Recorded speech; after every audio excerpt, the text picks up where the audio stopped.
So I'm asked this question all the time, the question of should I post my prices on my website or not?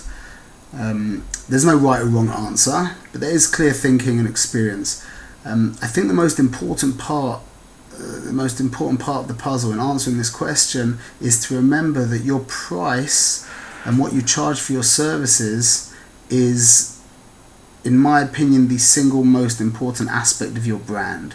You can have all the fancy logos and sensational photography, but if you're not charging a high price, then people's perception of you will drop dramatically. And conversely as well, if even if you have a more simple logo and the photography isn't of an awesome quality, when you put your prices up high, it changes people's perception of you and they take you a little more seriously. So the branding is very important. So if the branding is very important to you and you're trying to give over a very classy, very high level service, then it makes sense to put your prices online, because just like you want to have all your sensational photography and your sleek logo, etc., then you should probably include the most important part of your brand, which is your pricing. You also should remember that when you put your pricing on your website, you save, if your prices are high, you save yourself the hassle of dealing with a lot of time wasters who aren't maybe able to afford your prices. You'll also find that you save time that's having to be spent with clients, because a lot of the questions are going to be answered before you even have to meet them. Maybe you won't even have to meet them. And it also shows, very importantly, a confidence in your pricing. If you're very upfront and you include the taxes and all the different bits and pieces that you're going to add on, people will you're exuding confidence, and people will appreciate that. If you're confident in your product, that's going to increase people's confidence in you, and obviously in the chances of them booking you as well. The downside is you'll probably lose some business if the prices are high, because people shopping around for the best price will just see you as a figure and then will potentially go to the other person. In my business, in the old days, I ran it as an a la carte system, which meant I had a basic package, which was say around $1,000, not very expensive, and then there was 15 styles of albums and slideshows and videos and online services and magnets, and even at one point we were doing invitations. There was loads of different bits and pieces, and the client would come in. So when they would call up, I would say, look, the price is $1,000, which is very reasonable, but we offer albums from $100 to $3,000, and it's a really good idea to come in and sit down with us, and we'll go through everything with you in person.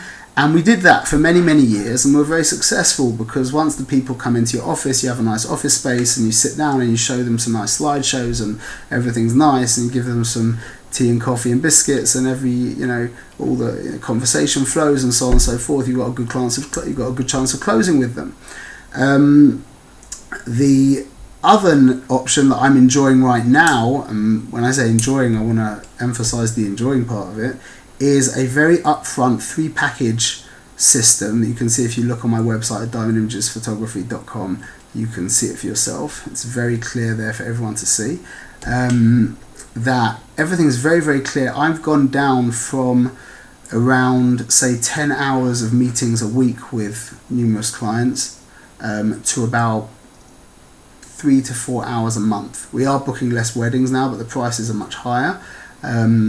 But that's an incredible saving of time. The way I see it is that once you've become an established photographer, an established business, and you have people calling you up, and it's in a sense they've got more to gain from using the sounds kind of arrogant, but I don't mean it in an arrogant way, but they've got more to gain from using you than you have from serving them, as in you're going to make some money from them, but they're getting from you a product that they can't get from anybody else. You are so-and-so photography, and this is what it's all about. That's when you're a very established business and you have these people coming to you with strong referrals, and they want you, and that's it. You're in a very strong position to be able to put your prices online, to brand yourself that much higher, and it's not such a big deal.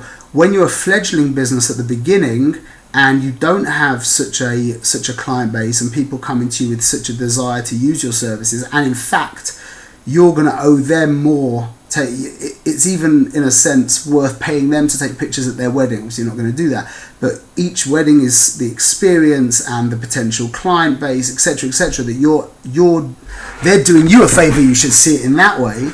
Then it's a good idea to maybe either not include your prices online or to leave them in a vague sense, which will give them a low price that will get them in the door. And then when they come into the office or into your workspace, or you meet them wherever you meet them, then you're able to dazzle them with all your, with your amazing skills and beautiful people, people skills, etc., etc. So again, it's dependable. The answer: should I post my prices on my website or not? If you're an established business and you're using your pricing as a way of branding yourself, then yes, I think it is a very good idea to post your prices online on your website. And if you are beginning your business and you're not so established, then I think maybe it's a better idea to either not include prices on your website whatsoever, or to leave it in a vague sense, which will give them a low base figure, which will help them come in the door, and then to build up the package after that. I hope that was helpful. Please subscribe. All the best.